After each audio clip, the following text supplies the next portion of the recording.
Hello, hello, everybody. Welcome, welcome. Hello. Hello. How are we? Good. Good. Good, excellent, excellent. Excellent. Welcome, welcome. Ricardo, how you doing there? I'm not sure what you guys are going to see on Zoom. Just trying different things with the way it's set up and Hey, guys. presented. Some reason Angie is now the host or something. No, you're not. You're not. You just highlighted. Yeah. Hello, how you going? Good, good. So unfortunately, looks like Mel is last minute pulling out. She's not going to be joining us. It's a shame to lose a member, but no worries. We will march on. Before we do dive into anything, what's new? What's good? What are you celebrating? Abel, why don't we start with you, my friend? You're muted, I think. So I'm celebrating. Well, actually, I just moved to live back with my mom. So I'm quite happy because in the past we didn't have quite good relationship. So this is a good chance for me to have before I left to university next year to have a good chance to make things up. Yep. As I told you, I'm quite happy with the uni stuff. Yesterday, I went to an event of music and they were doing battles and stuff. And I met some people related to my thing. So I'm quite happy that everything is falling perfectly at the place I want it to be. I'm getting my relationship strongest with my family and my career. It looks like it's going very well. So I'm so Excellent, happy. man. I'm really happy to hear that. That's amazing. Thank you. Um, the room you're in looks the same as last time. So when you say you've moved with her, is that going to happen or that already had Mm, happened? No, because last week I moved the computer only, and I came here just for the meeting, but I was Got still you. living at my dad's. Okay. So now I just move everything, and I'm sleeping here already. This is, Okay. Awesome. Well, great to hear that you've got, yeah, stability and you're repairing that relationship. Fantastic. thank you. All right, Daniel, my friend. Nothing to do with the course or anything, but I sustained an injury, a glute injury, tore a glute in March this year, and when I was supposed to go into a competition in 4 weeks' time. So I did 9 months of training, and 4 weeks out, I got ruled out of the comp. So we've been in rehab now. I've been rehabbing it for the last whatever, however many months, 6 months, and so I got back under a bar this week. So Congrats. That um, must feel good. oh yeah, it's pretty character building though because the weights are right down. We got to keep the weights right down. So yep, Yeah. under Yeah. under a bar, and you only got a little bit of weight on. It's pretty, but it's good. I learned to leave my ego at the door these days. So you just get on and do your thing and get on. So yeah, I'm celebrating, and I've got a comp end of March. We booked a comp for end of March. So Okay. hopefully injury free now and rolling on. So yeah, Great. Well, I'll be very curious to know how that healing process goes because when we get into the higher levels of this and you have access to, I guess, like your body map, yeah, your energetic frequencies, you really harmonize. It'll be, that stuff is quite healing and you'll have quite a detailed access to how your body feels energetically. So it's going to be yeah, interesting. And yeah.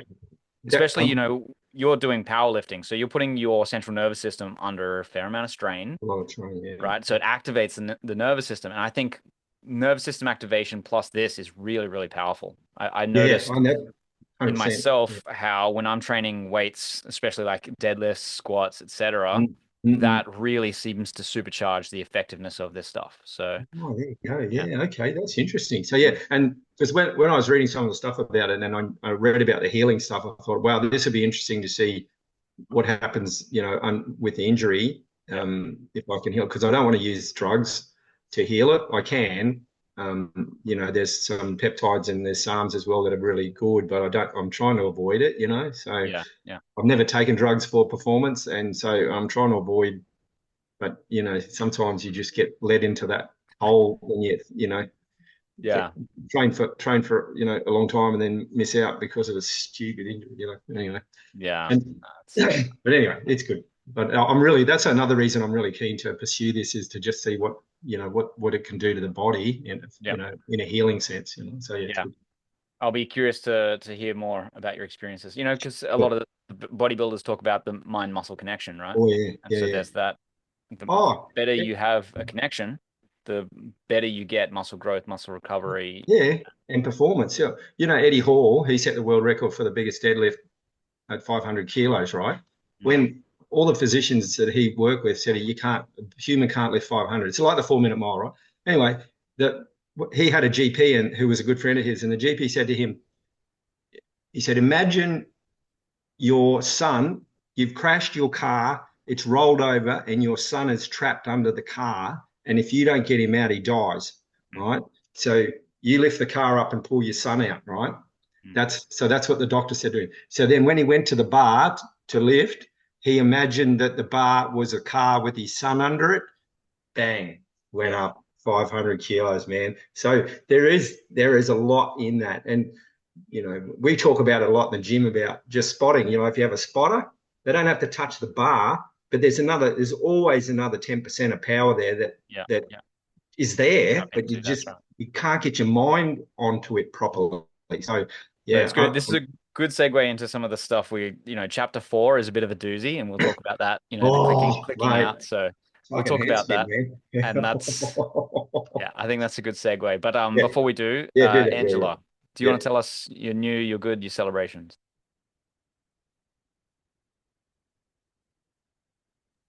Yeah. Hey, I've been experiencing sustained joy. Okay. Really good. I'm really excited about that. It's been incredible. I had a massive breakthrough in terms of attachments, like general attachments to like tiny little things like friendships or relationships with people anyway. And that breakthrough just kind of like changed the way I perceive so many things now. Today, I've been actually enjoying the view. Like today, all day, I was like, oh, this is different now. This is different. Everything is just looking so different. So I'm pretty happy. That's amazing. What do you put it down to? It's not due to this stuff, is it? It's just other stuff. It's gotta be like I learn by experience. I read and I don't really understand many things, but it's like I apply the things that I kind of get, and it's hard for me to put it into words. I understand by symbols and visuals more than anything else. So I guess the attachment, like I kind of like started conceptualize or redefine friendships and so many different social constructs. And I'm like, that's attachment. That's creating like a predictable environments. Oh, this is creating a predictable environment. This, and like and so it's so good to kind of like get rid of all of that, because then you kind of realize that you maintain your vibration, and whatever comes your way, that's it. And you just pay attention to, it's like picking up like little breadcrumbs, like you just follow the breadcrumbs, and maintaining a really good vibration, I guess, is very important. So do you feel like you've been more effective at maintaining your own? Yes, I have. Although I will say that it oscillates in this, I read the chapter. So I've been observing that too. So it does that, and I'm not forcing to be happy all the time. I'm not that yet, but I can certainly see when it drops, and I'll let it just be, and just let it be. Let it be. Cool, it go up again, and when it picks up, and it's been amazing. I'm so happy. Well, that's awesome that you've felt sustained joy, even though you're feeling the oscillations, but you can actually sort of see beyond that, see through it. Yeah, I also noticed that I can observe my observations more. Right. Way more, yeah. I got triggered this week. And I spent in the trigger way less than I will normally spend in a trigger like that. Oh. And by today, I was able to recognize what I had to do so that doesn't come to me anymore. So I don't perceive that in that way. So the trigger happened, but you were able to observe it a bit more objectively. And Yeah, then after, like, the I was patterns. in the trigger for a little bit. It took me for a little ride, and that was okay. But then I was like, oh, I saw the same situation that this person did, not to me, but to somebody else. I'm like, it's my stuff. Like, this person was actually acting the way with me, like acts with everybody else. And so I was actually really good because I was able to observe what I needed to shift in order to change this perception that I have about this reaction that I have about being talked to in certain way.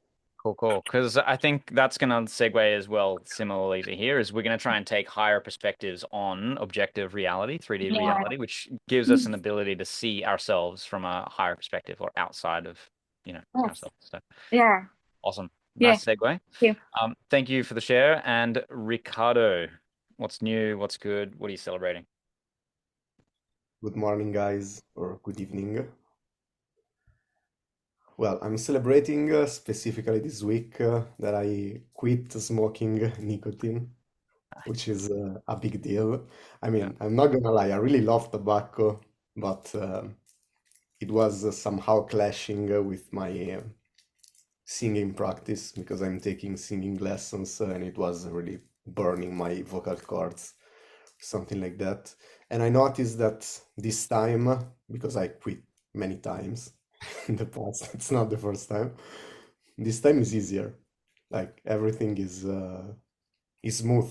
I don't even miss it. I think it's because of the training that we are doing, partially, and also because the training is also aligned with some therapy working that I'm doing on the side. So everything is aligning, and I replaced that with breath work, meditation, and more healthy stuff. So alignment is the word that comes to my mind. Excellent. So Yeah. it sounds like and same for the other guys here, I'm not going to pretend like it's all this, but this is a supportive factor in the things that are going on for you. This is adding an element that there's more mindfulness, there's more awareness, and it's allowing patterns to be, broken a little bit. Is that correct? Yeah, indeed. Yeah. So that's it. I'm taking the time to go through this process. I don't want to rush it. I don't expect fast results because I was in a stage of the year of my life in which I was facing some deep stuff in my life. So I'm happy for things to fall into place with their own timing without rushing. But it feels like it's working at the moment. Cool. I'm glad. And it did seem based on people's reports that everyone was able to get through the three. Some of you guys got through it in like a couple of days and probably could have gone further, right? Sort of like Ricardo said, I don't want there to be a rush through this stuff. I do want there to be a coupling of the theoretical knowledge, the discussions, and as Dan, and we'll talk about what you brought up in the WhatsApp chat. There may be some strange perceptions, strange things come up. Mel said similar, and Ricardo, you had an interesting experience. So there is stuff that can come up that I do want to make sure we give space for before we like really dive in. But I guess after this week, we'll try and finish wave one, and then I guess next week it'll be you can really just go at your own pace because what I want to do is set you up so that you can go through at your own pace and go as deep as you want. Right. So I have a couple things that I want to talk about, but first, I'd actually like to bring up some of these experiences that you have mentioned in the chat. I actually intentionally stayed out for some time. I didn't want to, influence your experiences. So I was happy that you guys were just spontaneously reporting some of the things that were coming up, some of the things you were feeling. Obviously, Dan, I jumped in on yours just to make sure that there was no concerns medically. But do you want to explain a little bit what you felt? And then I know I already answered it in the chat, but just for the posterity of the recording, I'll give the interpretation. And then we'll also discuss some of the other things that people experienced, and then we'll start to go into the next theory. So Dan, what did you Sure. experience? And So yeah, the, tell the us about it. first lesson and the second lesson, there was very little physical change. But when I did the third one, the Focus 10, that's when I just noticed as I went through it, my heart rate went up, and it was banging against my chest. Like I could feel it, like it was being punched from the inside. It was that. Yeah. It was just going bang, bang, bang, bang, bang. Yeah. And I'm thinking, shit, what am I going to do? Will I call 000, or will I just stick with Okay, this? so it was that intense. Yeah, it was. Yeah, and it was. It doesn't. It only happens if I'm really, really, if something really scares me, like, which is rare. If something I'm really, really nervous or scared about something, and then so I just sat with it, and then it abated towards the end, but it was really banging me. So, but it was Interesting. yeah. Because the first thing that came to my mind was that it could just be a greater awareness of, your pulse and your heartbeat, and like, you're obviously being stimulated, so there's an increase in the intensity and the pressure, but at the same time, I wonder how much is just you're now aware of it because your attention is being taken into into your own physiology. So do you think it was that, or it was definitely that plus? Yeah, it was that and plus. So there was definitely awareness. So that's 100%. And because I'm sure when I sort of think about it, I've had that sensation before, that didn't pay it much attention. Right. So yeah, there's definitely it paying it attention, but it was more than normal. Of course. Yeah. So I guess part of what's going to happen here is that your consciousness, your awareness, and your attention is going to be really concentrated. So things that were either barely perceptible or imperceptible are now going to magnify themselves, and you're going to be able to focus on that. So what you're going to feel, you might feel like vibrations through your body. The truth is they're actually always there. Yeah. You just now become aware of these things. And we talked before, the spectrum, what we can perceive of, say, like the light spectrum or the sound spectrum. What is true about us all is that we are all vibration. But the thing is, our minds are not necessarily well tuned to the subtlest sensations that we are. And so it's not that we can't perceive it. It's just that we haven't been trained to. So as we go through this training and you go through meditation training, your ability to perceive subtler and subtler sensations will magnify.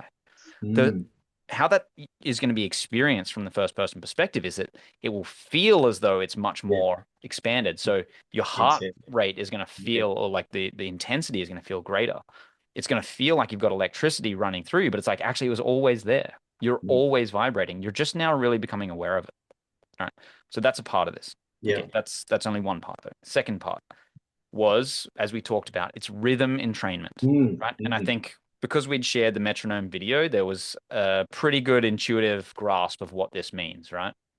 And you raised a great question, so they all are chaotic and then they start to develop coherence, but a couple of them are like anti-coherent. Totally, yeah. Right? And so the question is, like, if most of them are going one way and then just a couple are going the other, should they not just have like destructive interference and effectively either go exactly in the opposite, or they could seem to stand still? And so what's happened is that the holdouts, the last couple, say if it was like 50-50 going either way, you'd probably just ultimately they would cancel each other out and they would just come to a stop. But because most of them are going one way and one is going the other, you build up that energy differential between the two. And that's mostly represented in the one, which then has that, it starts to swing really wildly and then it comes into coherence with the rest. Yeah. So because what we're doing through this training is we're starting with the auditory perceptions and we're bringing the brain's hemispheres into coherence, it's going to start entraining larger and larger systems of your brain, right? So at first you'll get just like some neurons, then more neurons, and then networks and systems and lobes, modules, blah, blah, blah. Everything's going to start interfering with each other and bringing itself into coherence. And then that's going to happen throughout your body too. And so the heart has a large electromagnetic signature. It has its own rhythm. The brain has a big one too. And so they're going to start interfering with each other. And so likely what happened was the rhythm entrainment of your heart, it was going into that wild state right before it came into coherence. And the great thing is if your mind and your heart and the other, energy centers of your body are all in alignment, you're going to feel so much more things like meaning and purpose and flow, alignment, sort of like Ricardo said at the beginning. All of these things are going to be felt physiologically, and that's the result of this alignment. There were other experiences. So, Ricardo, I know you said you had the perception of like an eye. Mel said she had the perception of, just strange images. Angie, Abel, did you guys have any particular experiences as you were going through the trainings? Abel, are you gonna share first? Okay, go. Oh, okay, me. All right. So, I did actually. It was interesting because I've never actually seen albatrosses in my life, Okay. and I got a bunch of them. That was an image that just kind of like popped, and there was a cloud after the albatrosses, and that was it. What I have felt is vibration on my lips. And very excited about everything. Yeah. You will feel an overwhelmingly positive sensation. Like that alignment, it's very pleasurable. So good. Yeah. Yeah. Yeah, but not attachments. Yeah, cool. Yeah. Wait until you feel really terrible, and then you'll Oh, realize how shut attached up. you actually are. It's easy to say you're non-attached when you feel great. All right, Abel, any interesting perceptual experiences? Well, first, I didn't get to the third audio yet because I wanted to do the second one a few times. Because I really like it felt like, when you are about to wake up sometimes and you feel you're on bed, but your body's asleep, totally asleep, but your mind is already awake. So I felt like that when I felt I was totally asleep. I felt like I could do it voluntarily. That's what I wanted to try it 2 times. I even heard it 3 times, the second audio. I really like it. Gotcha, I gotcha. like that sensation a lot. And it felt so. I felt like you said, like the conscience about every part of your body was so much. If I wanted to focus on my fingers, I could feel like I was on my finger. I could feel like I was on the tip of my hair. I was just awake in the room, and I could hear the sounds outside, but my body felt totally like I was asleep. Yeah. I love that sensation. So that's Yeah. why I wanted to repeat it so much, so I can get it Okay. to do whenever I want. Well, number 3 is literally about training you to go up to wakefulness and down into sleep, and then back up to wakefulness and down into sleep. So it's training you to have the ability to sort of modulate that. Okay, So so I could have gone to 3 instead yes, of practicing. because that is the Okay. skill. Ultimately, that is the skill. Ricardo, is that you raising your hand? Yes. Go I ahead. have a question for this. Maybe it's because like we are both musicians, so it's hard to let go of that belief that you need to practice the same thing over and over again. So I also tend to want to master one track before I get to the next one. But the point of this process is you listen the track once and then you leave it behind and forget about it, or it's better to practice the tracks more time. The training does go reasonably systematically through, so it does want you don't have to keep listening back to them because the next one will just do the same thing and build on it and then give you, I guess, a little bit more skill and ability. So I have listened to them multiple times and I haven't gone all the way through, but I would say for the purpose of this, you don't need to listen maybe twice. Maybe you could do it twice if you fell asleep. Yeah. But I'd say focus on going through them, at least for this course, keep up. And then later you'll have access to all the tracks so you can go back and practice any particular thing. Yeah, because I did all of them, but sometimes you fall asleep. I don't know. Yeah. I think it's the effect of the binaural beats that are played. And so maybe I was listening to the third track and I was doubting that I remember what to do from the last track because Sure. maybe I missed some parts. I don't know. Yeah. So that was a really good question. Um, the the second track, it's training you to put yourself to sleep effectively. And so that's why it goes part by part through your head, through your body, etc., and relaxing them, because that's kind of the process that your body goes through naturally when it goes to sleep, right? And then it takes you through this process of going up mentally, so your body stays still, but your mind becomes alert. And so the hemisync helps you in both the down and the up direction. The third track, where it's about advanced focus 10, what this is doing is training you. So you've already done the ability to put yourself to sleep. So you don't have to go through that process again.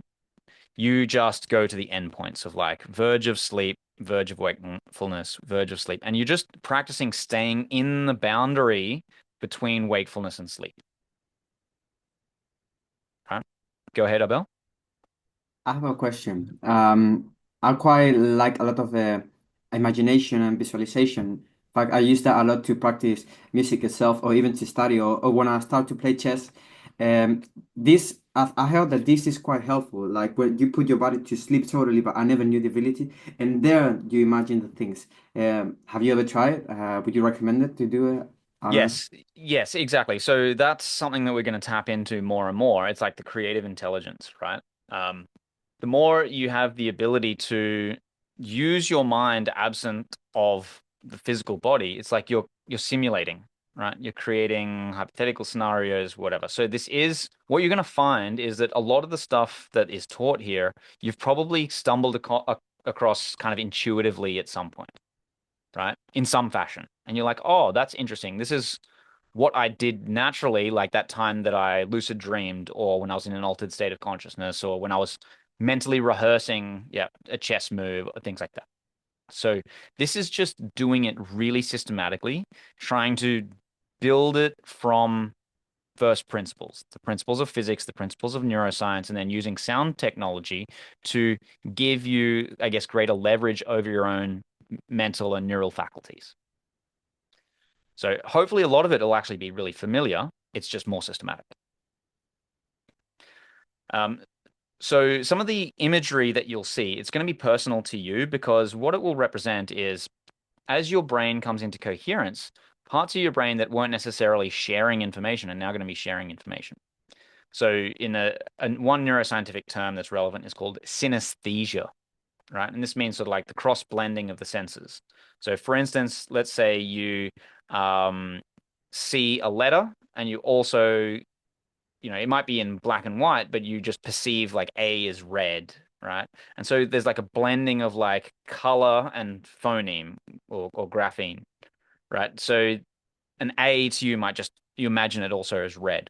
Or you hear some music and then you see a vision, right? So the senses are kind of like combined in some degree, and they're more or less combined in different individuals.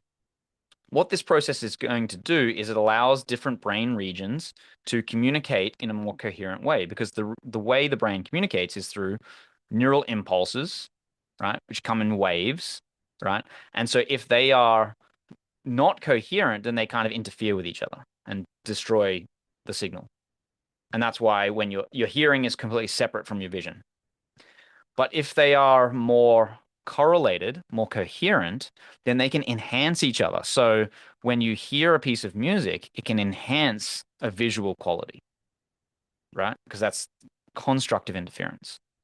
And so as you go through this process of making your brain operate in a more coherent fashion, and you go from less coherence to more coherence, you're going to find you'll experience, like, it might be flashes of light or symmetrical symbols. It might look like birds or eyes, or, bright lights, figures of a Buddha, things like that. It's going to be partly random neural firing, partly recoherence, and then partly your own mental projection. And it's not really clear how much of each is involved in it. So your experiences are personal to you, but they are a sign that you are coming into greater coherence neurally, right? Um, so I'm happy to answer any more questions, but I also do want to make sure that we move at a reasonable pace to make sure that we're covering new ground. So are there any other final questions about the story so far? Otherwise, we'll kick on to the next very exciting chapter. Okay, great. So chapter 4 is a doozy.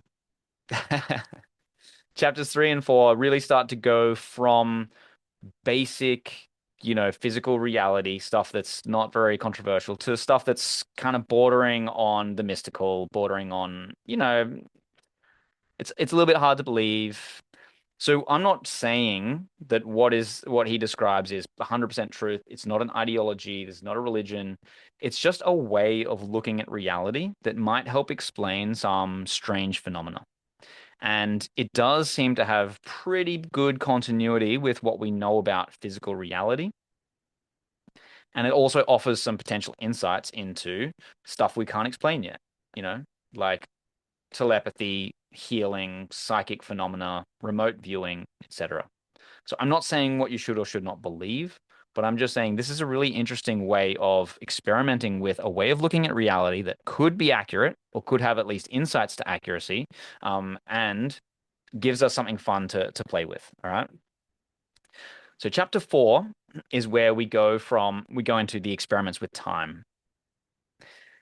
And it does start from the principles of physics. So there is something called the Heisenberg uncertainty principle, right? And so this is the idea that, well, especially at the subatomic levels, you cannot know both the position and the velocity of an object at the same time. So if you want to know exactly where something is, you can't know how fast it's moving. And if you want to know exactly how fast something's moving, you'll only be able to guess at where it is.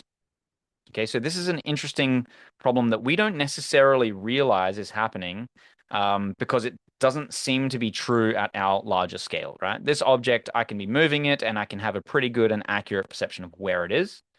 But when you get to the subatomic levels and when you move across different scales, different rules seem to apply, or the same rules apply with greater or lesser importance. Okay, so what I'm going to do is I'm going to share my screen and I'm going to just draw this out a little bit, and then I'm going to go beyond the text and show you some examples of how to actually think about this in a way that I think perhaps is far more intuitive than what is described in the book, because the book lays the groundwork, but I think it's not always that intuitive. So bear with me and I will share my screen.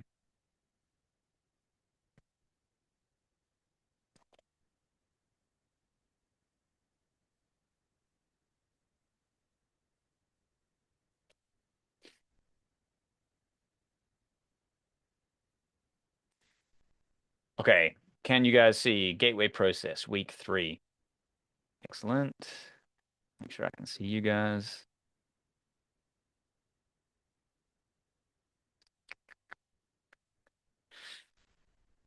Okay, so we've done celebrations, recap, questions. Let's get back into the story so far, and then we'll cover the theory and put it in context. And then I'm going to share some videos with you to watch throughout this week, and I'll preview them here, because I think they're going to give you that visual sense of what Bentov is trying to say.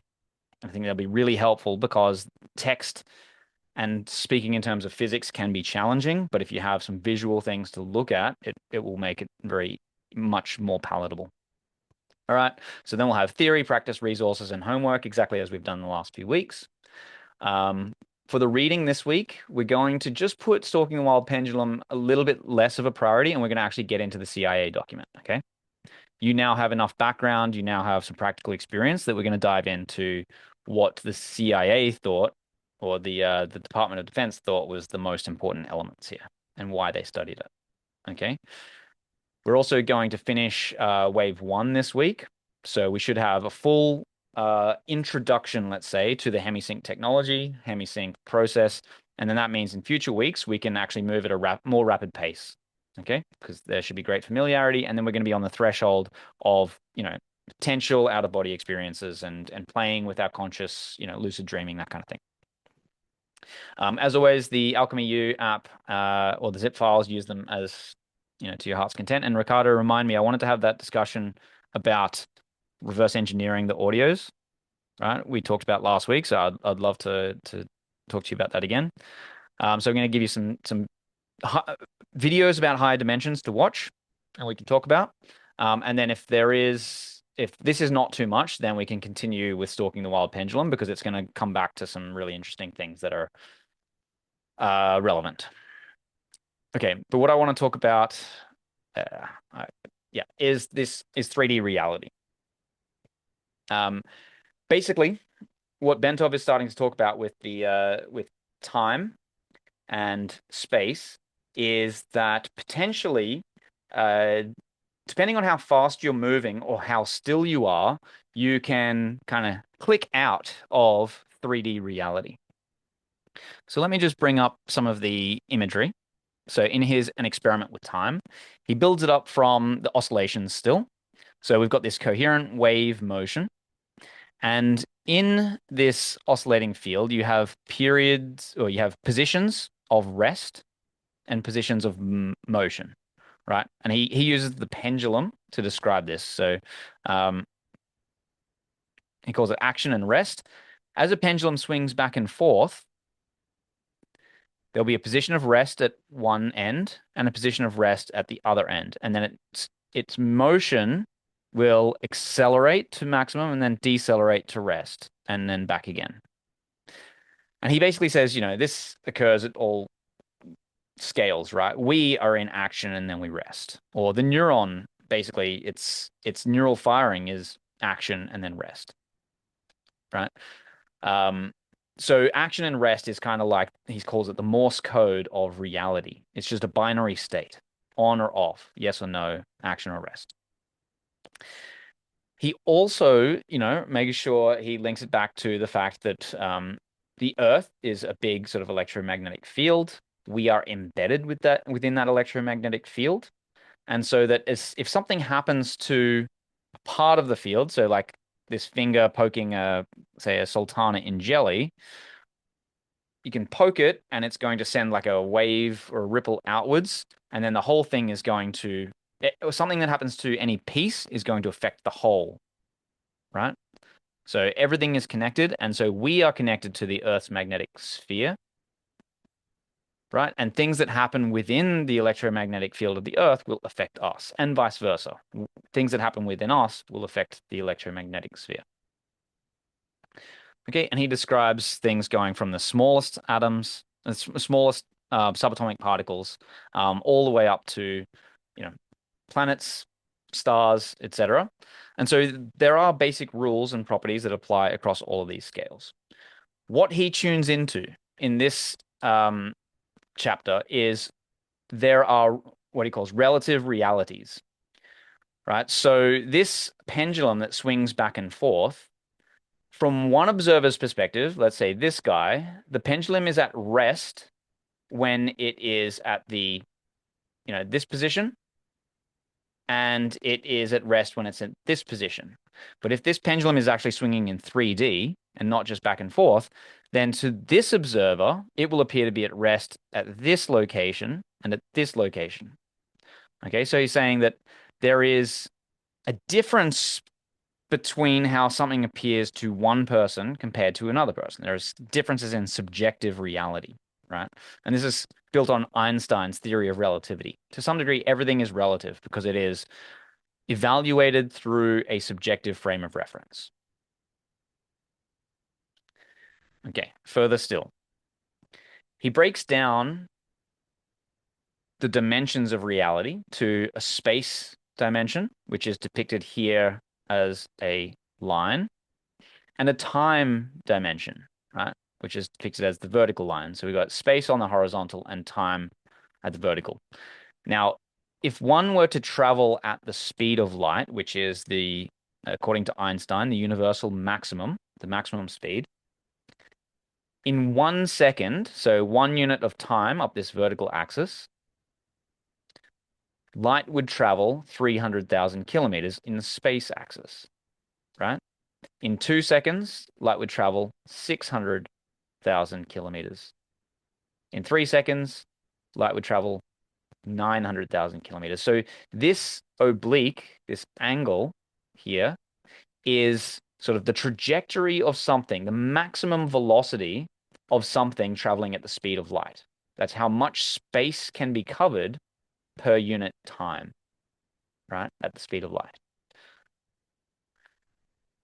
We move much more slowly, so any angle that we took at whatever speed, we would cover some significant distance less in the same amount of time, which means all of our movements within 3D reality would be within this sort of segment here.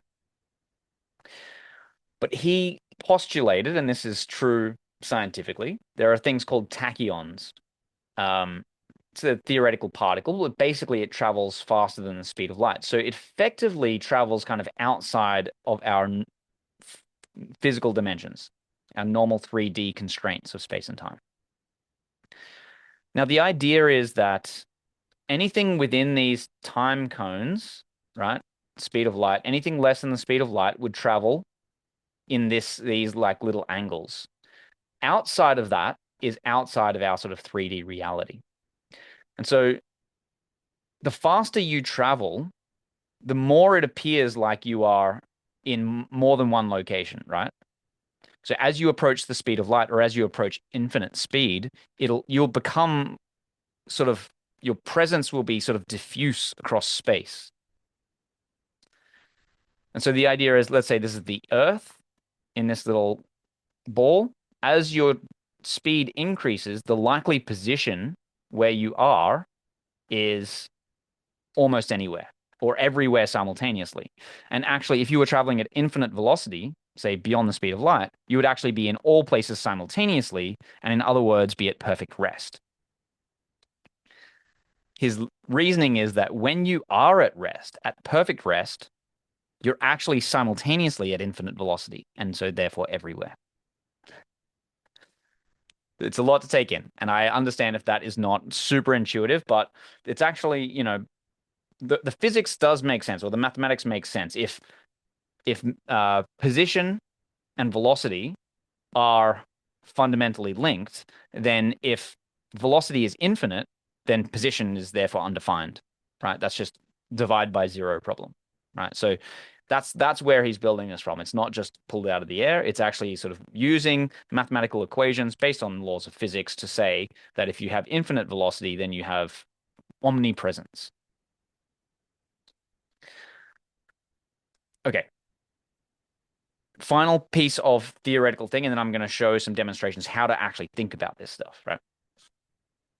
So the basic idea as well is that there is a difference between how we perceive time subjectively versus objective flow of time, if you can call it that, objective time. And so let's say, for instance, you're having a really fun day, you're having, you know, you're with friends, whatever, it can feel like hours pass in what seems like minutes, right? Or you sit on a stove, you know, 1 minute could feel like a lifetime, right? So our subjective passage of time doesn't necessarily stay as one thing. It fluctuates. So again, the passage of time is subjective to us and can change. And so this is a nice little analogy. The sun casts a shadow, and this shadow changes. So the subjective, like this stick is an objective length, but the subjective length seems to change according to the perspective of the sun. So subjectivity and objectivity have some relationship, but not a perfect relationship. And the further away your subjective experience of time is, the closer you can be to like feeling omnipresent, right? The basic idea is if you feel completely still, your consciousness may feel like it is expanding beyond your body. That's the basic idea. Okay. In which case, if this line down the bottom is sort of like the passage of your solid reality's time, there will be these moments when you're at sort of perfect rest, which he says, you know, if it's like a pendulum swinging back and forth, there'll be, you know, every time it swings back and forth, there's two points of rest. And so when you're at rest, perfect rest, you've clicked out of normal reality, and actually you're kind of everywhere, according to physics, according to his interpretation of physics. So we have this solid 3D reality, but then we have this non-local, you know, shell of potential presence. And if we can expand that feeling of being in this outside of 3D reality, then we could feel as though that, yes, there is this objective reality taking place, but there is also this, transcendent reality also existing, and potentially as much time or more time is taking place there than in the objective 3D world. Okay.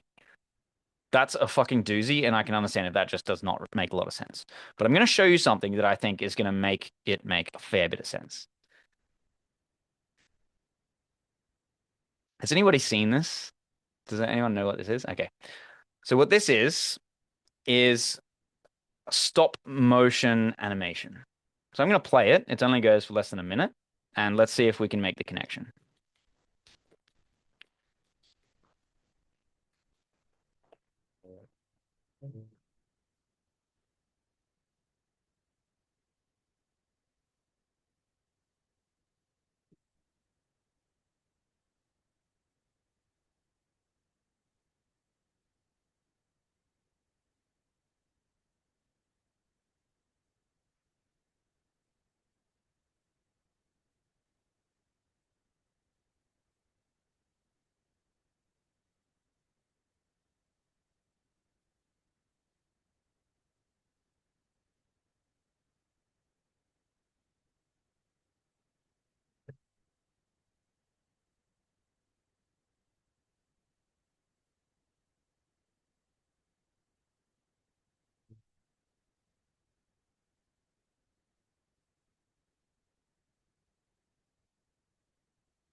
Okay.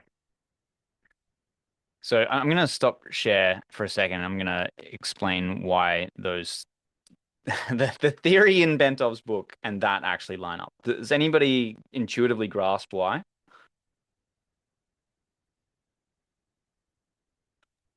I think I was thinking you said about the perspective, so for us, sometimes the perspective is on rest, but you see sometimes it's moving.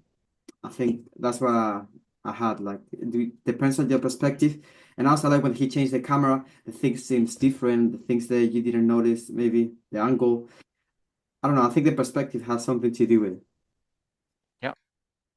Because I think like what we see in the final cut, we perceive everything going smoothly, but we know that in reality, between each frame, there is something happening in a higher dimension, which the little black dude doesn't know anything about.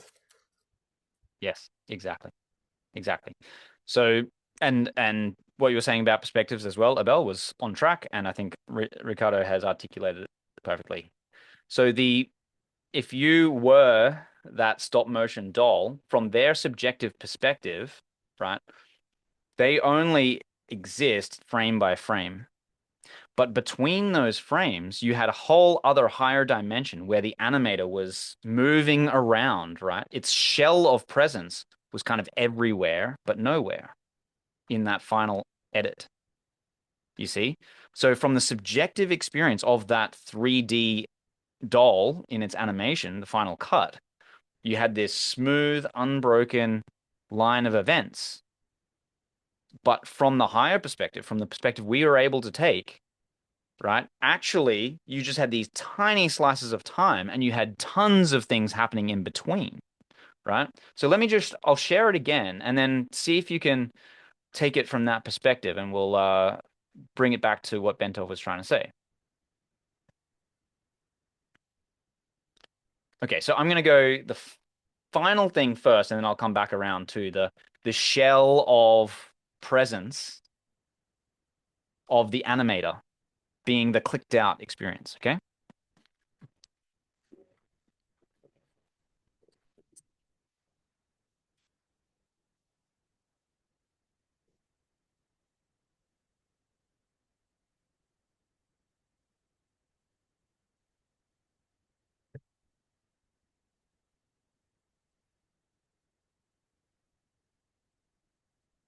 Okay, so that's an analogy of our everyday subjective reality, our moment-to-moment experience. It's fluid, it's continuous, it looks like there's causal relationships between each frame, right? But if we consider the possibility that things are moving outside of our ability to perceive them, right? Our, you know, constraints of time and space according to our subjective experience, which is, what we just saw. Well, let's look at what that actually looks like from sort of the creator's perspective.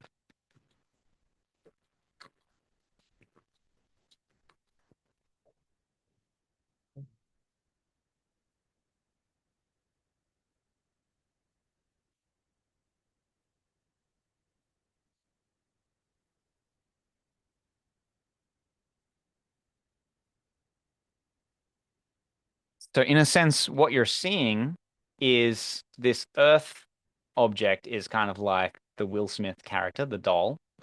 And this shell of presence is the creator, that animator, right? Moving around it, making everything flow together. And so this solid reality is just like the exposure time of that camera. Maybe it's like 0.01 of a second, right? And then it's all of those snapshots of reality. In our reality, the minimum time between frames, let's say, is called the Planck length, right? So those are these snapshots of reality that, when put next to each other, all seem continuous. And that creates sort of like a dome or a cone of causal relationships. So speed of light being the maximum. But just because that's how we perceive it within these limits, that doesn't mean that in between those frames, there can't be all this other stuff happening at higher dimensions, right? As we get through, so he has created, part of the theory that he's trying to build up is everything is interrelated. There's uniformity or continuity across all of the, what would you call it, scales, all the scales of reality, which means that just as in that animation, the doll and the creator are actually not really separate. The doll can't necessarily perceive the creator. The creator's there, and the doll has its subjective continuity, experience. But there is continuity between them. They are to some degree connected. How are they connected? Well, what Bentov's trying to say is that it's our consciousness. It's our consciousness that is the connection between the 3D reality, which looks solid. When we look out of here, it looks solid. It looks like all continuous, right? But our consciousness isn't necessarily bound to that 3D reality, right? And so when we come to full stillness and we come into harmony and coherence with, let's say, the higher realities, the higher dimensions, even if it's just momentarily, can we sort of click out and experience that higher reality, right? In this, he makes it sort of in a lighthearted way. Oh, we're off to the beach. And the idea is that, well, we're having a conscious experience of something that's not here. It's not present right now. It's not in this time-space reality dimension, but we are experiencing it. And so effectively, our stillness or our consciousness has allowed us to travel out of where our physical body is and bring back some sort of information. Maybe it's just tiny and piecemeal, right?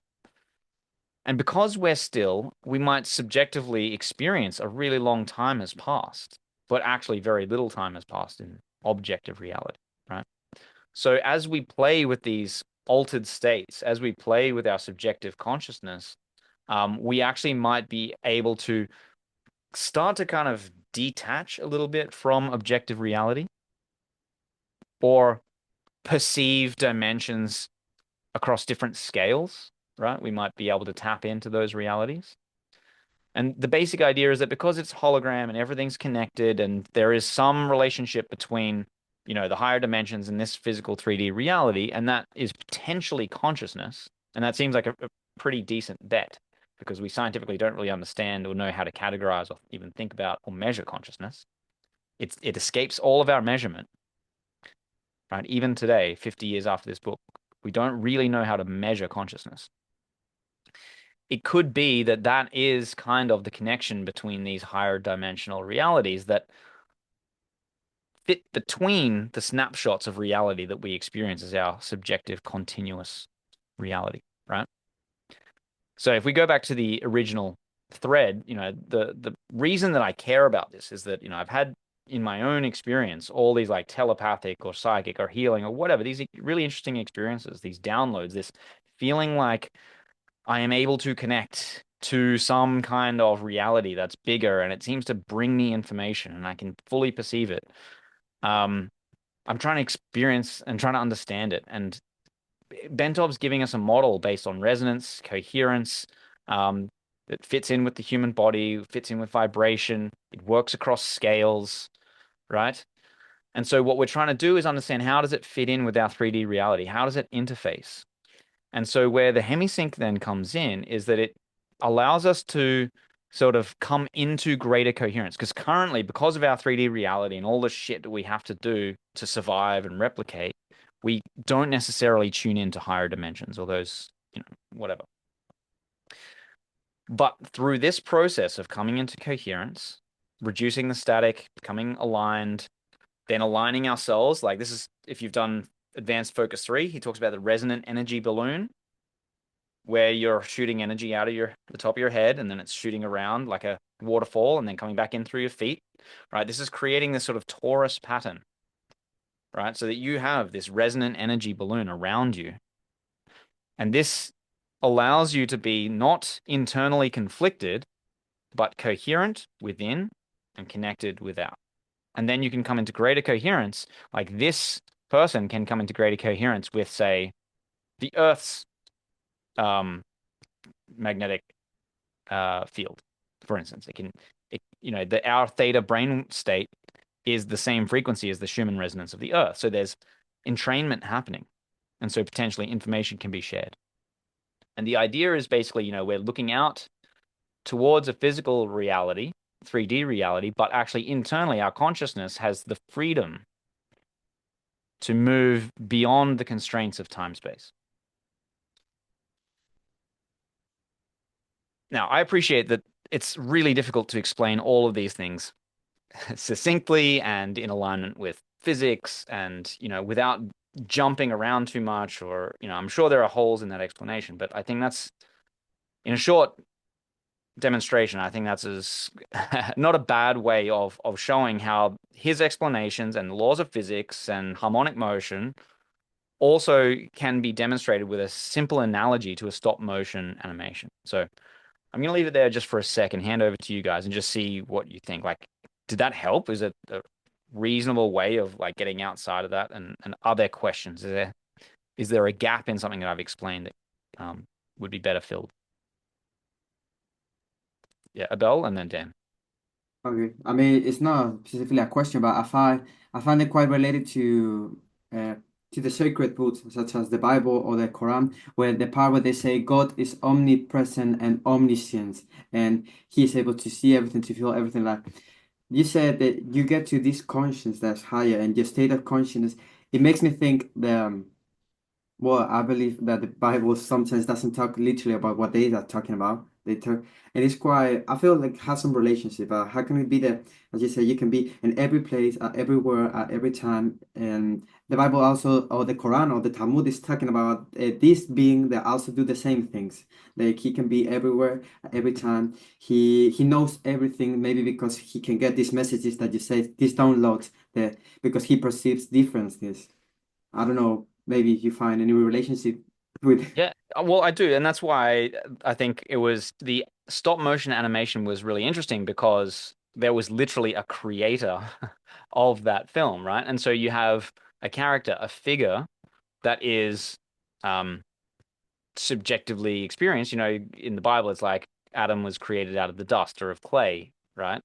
And so you've got this sort of claymation thing going on, and you've got a creator who can, from Adam's perspective, can be anywhere and everywhere and knows everything about the movie, because it's like in a film you can fast forward and you can rewind and you can chop up scenes, and right, you can have at the beginning of the movie you could skip forward and you can know exactly what happens at the end, but the character himself doesn't know, right? Because we're outside of that time space reality. And so I don't see, especially with this fractal reality that we're embedded in, we exist at some dimension. It's perfectly conceivable to me that there are realities and dimensions outside that could look in and see our life as a movie and could just scrub through the whole thing, pinpoint, and either enter or not, whatever, right? That seems entirely plausible to me, at least just as a thought experiment. And the video games and stop motion animation, movies, all of these things are effectively an abstraction of that basic idea. And the fact that these books, Bible, etc., basically lay out that idea well before we had any of this technology, any ideas of anything like this, and the Hindus talk about holograms and vibratory reality, and like they're really tapping into this stuff way before we had any scientific ability to talk about it. So I think there's really something there. And like I said, this is not about ideology. This is not for me to tell you what to believe. This is thought experiments. This is just ways of contemplating these questions that I find interesting and helpful. And you can believe whatever the fuck you want. I don't care, right? But we can talk about it in that way, right? Yeah. Daniel. Yeah, so just following up from that about larger realities or more reality, the fact that we can only see a small bandwidth of light and hear a small bandwidth of sound, it's unquestionable in my mind that there's realities that exist beyond what we can perceive. It's all around us. So I mean, just that alone is enough for me to say, well, yes, you're dead right. There is more going on that we just can't perceive it, and if we will develop a skill, I've no doubt, at some point in time where we can perceive it, and then as Abel said, from a biblical sense, then we can be that godlike thing where we're all at all places, at all times, and all knowing. And I think, yeah, that's doable. Maybe not in our lifetime, but certainly we're on that road. I've no doubt about that we're on that road. We're early pioneers, but we're on it. So the other thing I wanted just to mention was about that restful state. You get into a perfect rest, and then you can experience that infinite speed or infinite velocity. So from our human cell and atomic level, we're oscillating. So we're experiencing those perfect rest states. That is the claim, yes. Yeah. So now the question is, and he sort of touches on it a little bit, is, we're made up of all kinds of subatomic particles, some of which are oscillating at, incredible speeds, trillions of times per second, right? So are we clicking in and out at that frequency, or is it, more aligned with, say, the action and rest of certain brain rhythms? So the 7.5 hertz is where we become coherent with the Earth's ionosphere or the Schumann resonance. So is it at that frequency? He sort of touches on it. I don't think that he gives the clearest answer, but as we read, perhaps the answer will become clear again. But the idea itself seems reasonable, that we are clicking in and out, or at least I can appreciate it as a hypothetical scenario, that we're clicking out with some frequency, and our universe does have limits. There's the speed limit at the speed of light, and there is the limit to duration, which is the Planck length. So there are limits, and we do have the Heisenberg uncertainty principle. So it's built on fundamental theoretical principles. And if we do have these periods of rest, then we are to some degree at infinite. That's what I mean. Infinite velocity. So there's a lot to take in, and I'm not going to pretend that I'm completely over all of the physical concepts, but there does seem to be enough grounding, let's say theoretical grounding, that it's worth contemplating. Yeah, exactly. Yeah, yep. No, that's cool. Because what I was thinking was, then we're experiencing that infinite velocity in rest because we're resting. We can't sense it because it's happening so fast and it's so minute. The time at which you're at rest, we can't measure that. But again, theoretically, we're already doing it. Yes, I think the potential idea would be that if we're very fragmented, like we're not in alignment and coherence, then what will happen is that different parts of us will be at rest at different 100%. Times, right? So it'll be less coherent. But if we do if we do have a clearer and stronger signal, then those oscillatory moments of rest will be experienced more cohesively, more in a unified or integrated way. Yes, Which exactly. then gives higher resolution to our experience of those higher dimensions. Yeah, that's it. I think that's that's very well explained, and that's exactly what I was trying to say. And I think how he was using that thing about the light bulb and the diffuse light versus the laser. And I think what I hear when you say that is that we're turning our diffuse light into a more a laser-like, and that alignment then will give us enormous strength, power, appreciation. I think it comes down to this idea of bandwidth, right? Yeah. What channel and how much information can we take in per click out, right? Yeah, that's the thing. That we can't process it at the moment. Right. And I think that's why we have that narrow bandwidth of light and sound, because the brain can't manage that full spectrum. So there's a problem for us as we roll through this is can our brains actually process with some meaning or sense that opening up of the field of view, I guess, and it'll be interesting. Yeah, I think it's no coincidence that my strongest experiences of this high definition perception of like higher realities, people get it with like DMT. Like I've tried DMT, I've tried psychedelics, I've tried a variety of things. And that is very, very similar to the experience that I've had in Vipassana meditation through just sitting still and being still and allowing everything to come into alignment. It's very similar to those experiences. So it's tapping into some similar mechanism. And I think what happens is when you have high coherence in a medium, right? When a mobile phone is in coherence with a cell tower, it is able to download with high definition, right, information.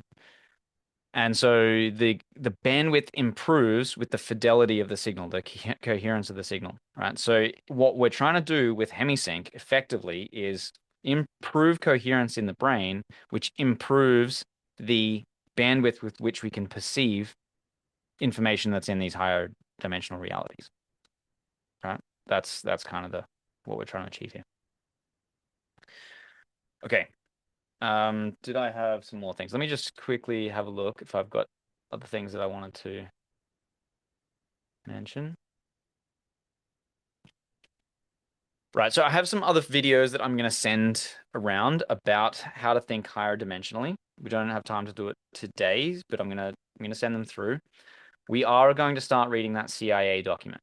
And I think what this does is it takes Bentov's book as well as the HemiSync stuff, and it just breaks it down to some of the really essential components and explains, well, it really tries to explain the whole model in a coherent way without the fluff. Like it tries to take the core of Bentov's stuff, whatever personality characteristics Bentov has that makes it a little bit fluffy, it strips them away a little bit and says, here are the core things. So there's like, hypnosis methods, there's the neural oscillations, there's, the basic physics. And it really tries to distill it down to its core principles so that I think it's far more approachable to the scientifically minded, whereas perhaps Bentov's book can read a bit more like a story. And therefore it can, some of the stuff he talks about, I'm like, yeah, I think that's bullshit. Whereas the CIA document really tries to say, okay, what is testable reality? So I would like us now to switch gears a little bit away from Stalking the Wild Pendulum. We'll come back to it, and let's go to the CIA document. I'm going to send around some videos that should additionally help to imagine different dimensions, including like hypothetical spatial realities, time dimensions, etc. It's one of my favorite videos of all time. As well as there's this one that's it's called Powers of 10. It's a really brilliant film, and it's like 10 minutes long. And it's like a top-down view of a couple lying on a picnic blanket on grass. And then it just starts zooming out at like and increasing by powers of 10 the speed at which it zooms out until it gets to like you can see, the suburb and then the city and then the state and then the country and then the earth and then the solar system and blah, blah, blah, until you're seeing like entire galaxies. And then what it does is it zooms right in to like the skin cell, the DNA, the subatomic particles. And so by seeing reality from all of these different dimensions, right, I think it really helps trigger the brain into, at least momentarily, deprioritizing reality as you see it in your normal waking consciousness, right? The thing is, we see reality as this 3D objects, etc., because we're kind of used to it, right? It's reinforced constantly throughout our waking life. By watching these videos and by reading these stories and by practicing these hemisync training where you're actually deprioritizing normal 3D sensory reality, and you're either highlighting different realities, different dimensions, or your conscious experience independent of your 3D space, I think it can really help to give you a cognitive understanding of this. Okay, so that's what we're going to do for this week. Okay. Next week will be the 4th week. Okay, and so I was saying we're going to go 4 to 6 weeks on this, and so I would like you to think, what level of intensity do you want to continue, right? My aim really is to get you to a place where you have a good theoretical background, you have access to all the materials, right? And you've explored it and asked enough questions so that you can, continue on your own. But I'm happy to provide support and structure if people want it. I'm happy to continue this at least up until week 6 if you want. Or after next week, I can say, well, there's 4 weeks. I'm available if you need it, but off you go on your own. So you don't have to answer now, but maybe think about, what do you need? What do you want to explore? Because there's still heaps here. But we're coming up to week 4 next week. And so I think we should have that discussion at next week, what we want to do. Okay. Let me show you the homework for the week and obviously throw open questions. So why don't we start with questions, open forum, and then in the last minute or two, we'll make sure that we know what to do for the week. So any questions?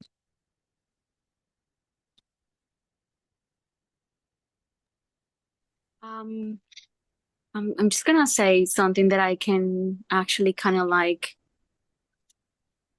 think about to try to understand what you just explained about those I guess the resting moments of our perception of reality. Is that how it is? Like, it's just that during filming or like cinematography, that is this construction of a movie through frame by frame, right? And so there's many frames that are kind of putting a particular movement or speed, but there's gaps between them, and our eyes perceive just as a continuum, right? But that doesn't necessarily mean that it's a continuum, right? Correct.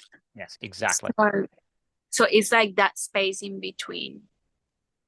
Yeah. So exactly as you're saying, on a film strip, Yeah. you just have frame, frame, frame, right? And in a movie, they're just all linked up.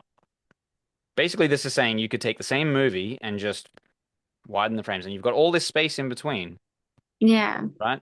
The movie character can't tell, right? No. Because it's just snapshot, snapshot. And so the distance between these frames can be any arbitrary amount. It could be infinite even. And the character would still never know because they don't have any direct ability to perceive it. Right? Yeah. So that's on a film strip. So I guess that's the correct analogy, is that it's just snapshot, snapshot, snapshot. We perceive it as continuous, but there could be any arbitrary distance between the two. And so what we're trying to do is in stillness, so when we come to perfect stillness, then we potentially have access to, it's like that stop motion character. Yeah. When he is stopped, everything's happening around him. Yeah. Right? And then you don't miss anything. You kind of see through. Yeah. Yeah. Okay. And the reason is, so the film strip analogy isn't perfect because that's implying that there's a disconnect between the strip and the larger reality. Whereas in essence, actually, they're all part of the same nested reality, set of dimensions and scales. Okay. And so we can come to subjective rest or objective rest, but we are still connected to the entire universe, and therefore we should, to some degree, have some interface with it, Mm-hmm. right? And the hypothesis is that our interface is our consciousness, right? And this is, going back to Abel's points about the Bible and mystery traditions and things like that. They've all of them are trying to say something about our consciousness, right? Whether it's free will or experience or oneness with God or unity, etc. All of them are trying to point to something important about experience itself, consciousness itself, right? Even modern science can't, because modern science is really about investigating 3D reality, it is effectively explaining away consciousness. So in order to adequately explain consciousness, we actually may have to expand our concept of what reality is so that consciousness has a place, right? Yeah. Is that too, am I just going way too far? I'll get there. I'll get there. I just need to practice viewing things. Okay. Yeah, look, this is stuff that I have been turning over in my mind for fucking decades, and it still trips me up, right? And I was even a professional researcher in consciousness. I've gone down all the route of like scientific study, PhD, etc. Still fucks me up, right? So, part of me doing this is so that I can try to explain it better, and then maybe I'll do these in the future and I'll explain it better again. And Yeah, right, you will. so, You will. You're doing great. Yeah, I reckon the way you explain stuff is really good, Regan. thanks, man. Appreciate it. I get it. When you explain it, I get it. So whatever you're doing, keep doing that. Yeah. Just practicing. Awesome. I do appreciate that, guys. We still have up to 10 minutes. I'm happy to break early if you want me to just say what the homework is, but also I do want to make sure that there's plenty of time for questions and any thoughts that you have to be aired. Yeah, go for it. Well, I had a question. Before you were talking about you're gonna put yourself to certain frequencies. So you're gonna be able to do certain downloads. Uh, yeah, and there's higher conscience and things. Is there able some people are able to manage the information that you receive when that you are in those vibrations. Some conscious are able to um, maybe access to your material reality through your vibrations, to your state of being there, or maybe you find things that you didn't expect, not only good things, also bad things. Like, can that happen? Yes, I think it's important to understand that the universe contains good and evil. Evil is reality too. So I think one of the first things we talked about was this idea of epistemic hygiene. There's actually a reason why a lot of this stuff is kept in, monasteries and mystery schools and things like that, because knowledge of this kind, experiences of this kind can lead to things like ego, it can lead to schizophrenia, it can lead to it's challenging if you don't have some kind of frame of reference or discipline to help keep you grounded, right? So yes, you can come into contact with ideas or experiences or thoughts that are challenging and difficult. That's one thing. You said, can we have like shared experiences? Like, could I download something and then you experience it or something along those lines? Like, yeah, but specifically, you answer me that yeah, you can receive information, but also can somebody, for example, you are in this conscience, you are, let's say, outside of your body. Can somebody like attach to you, and when you come back to your body, come to this reality? I don't know. I do actually have some theories about this. It's a little bit complicated, and I don't think it's necessarily directly related to what we're talking about here. But if we wanted to venture into the realm of like angels and demons and things like that, there are like entities or spiritual energy forms that don't necessarily have a material body, right? And so this is when some Christians talk about things like demons or demonic spirits, demiurges, egregores. What is effectively happening is that, and I think this is, to give a very specific example, pornography. I think this is what pornography does. It opens you up emotionally, sexually, right? It puts you in a very open state, and then it presents you with more or less like demonic imagery, right? In which case you are emotionally attaching to it and therefore coming into harmonization with that kind of frequency, downloading it. And then when you like sexually gratify yourself and then close back up, you've adopted some degree of that energy. Yeah. Okay. So this is why I say we need to be focused on good. We need to have goals. We need to have some discipline, because we do open ourselves up to influence, right? There are people, you'll notice if you look around, and I think the hellscape of politics is a good example. The idea of an NPC, you guys are familiar with like an NPC, a non-person, non-playable character. So this is like a person without a real personality of their own. They just download whatever political or cultural like content is floating around, and they just download that into their personality. Right. So I think that does actually gel specifically with what we're talking about.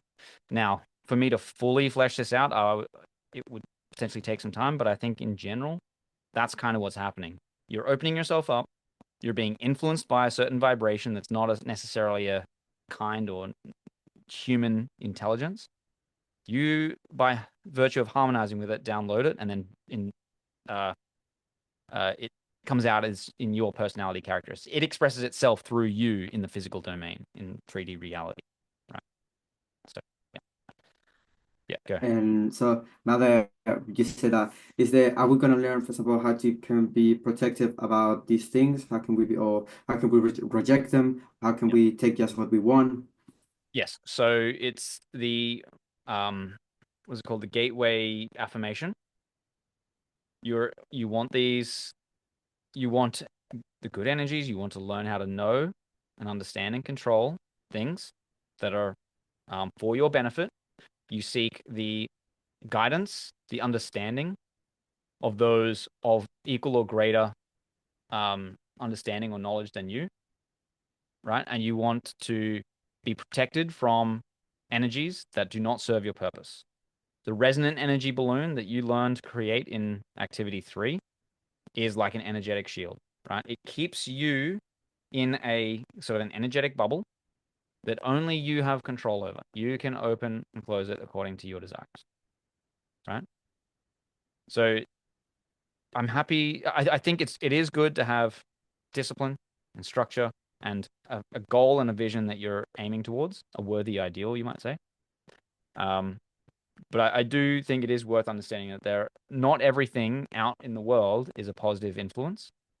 But to some degree, we have to risk being exposed to those things and just being stronger than it, right? And tuning ourselves to the high vibrations, to the good stuff, right? That's how I'd put it. Yeah. Is that helpful? I hope it's not scary, because I think what we're doing here is actually we're hopefully reinforcing each other's better elements, right? And this is why community and good discipline are helpful.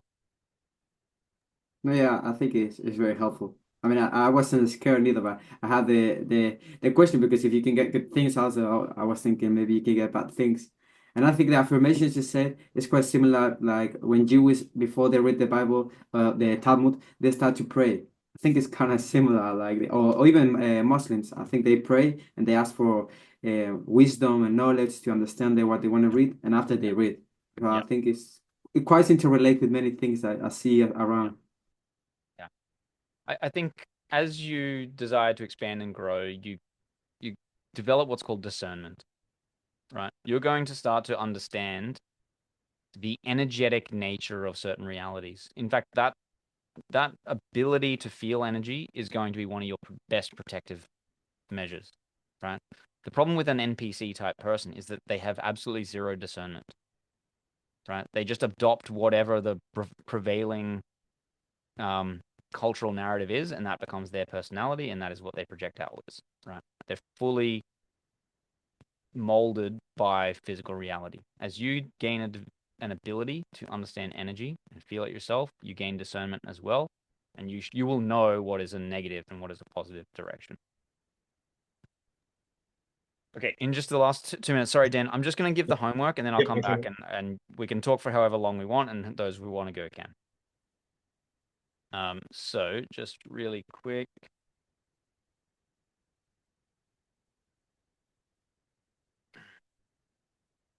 All right, so we're going to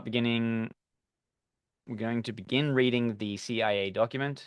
So it was actually U.S. Army, the Department of the Army that wrote it. The CIA had it in classified and then declassified it in, I don't know, maybe early 2000s, 2003, but it was written in 1983, and it goes systematically through Bentov's stuff as well as the Monroe Institute, trainings, the HemiSync, etc., and it puts it in terms of all of the relevant psychological, neuroscientific, physical phenomena. It's very good. It's very dense. Okay, so I think focus on this through this week. So biofeedback, HemiSync, the lamp versus laser model, frequency following response, resonance, etc. So many of these things you should now be familiar with, making it easier to interpret. Okay, so there's that. We're going to start really thinking about these other dimensions, right? This not what is outside of our 3D physical reality, what our consciousness is actually tuning into. So basically, read the CIA document, finish the first wave, lessons 4 to 6, and then we'll meet and discuss at what pace we want to go from here. I'm going to give you some videos on the higher dimensions, and if you do want to continue stalking the wild pendulum, do so, but prioritize the CIA document. Here is that Powers of 10 video. So, yeah. Sorry, it's not gonna play. Anyway, I'll send you those in the WhatsApp chat, and I'll send you a photo of that homework. So anyway, I'm getting tired. I can feel my brain not clicking over so well. So we made it to that's exactly 90 minutes. So I'm happy to stick around if people have questions. But if you're at the end of your tether, you're ready to go, feel free. Now, Dan, did you have a question? I was just gonna talk about that experiencing evil or not good things.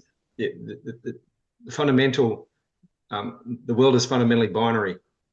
So, we have good and evil, but we need evil to know what good is, and we know light and dark. We need to see light to be dark. We need to have sadness to know happiness. So I guess the concept then that you just introduced was discernment, and that's the key in the way I feel. So yes, we've got to experience the dark side to know the light. Correct. The discernment is the gatekeeper, I guess, of how you deal with it. So yeah. Yeah, I think you're right. I would also add to that it really depends on what level of analysis you're looking, right? Something that seems to be separate at one level is unified at another, right? This is the whole concept of yin yang. So yin yang is talking about its non-duality.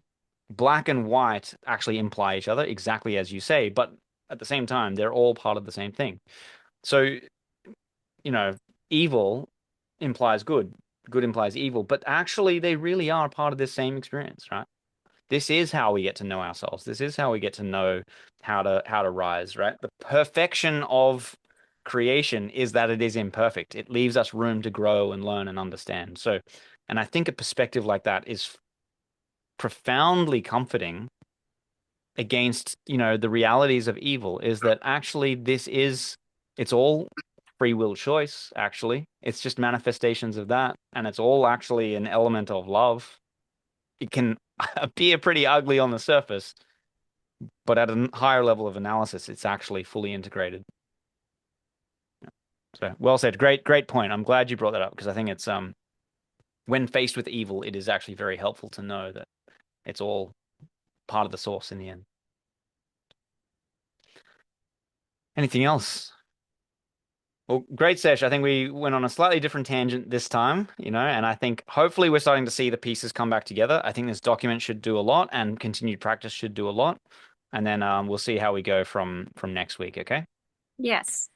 Do take care and please keep me posted in the WhatsApp. I'd love to hear your experiences. Thank you. Thanks, guys. Thank you. Bye. Thanks, Regan. See Thank you. ya.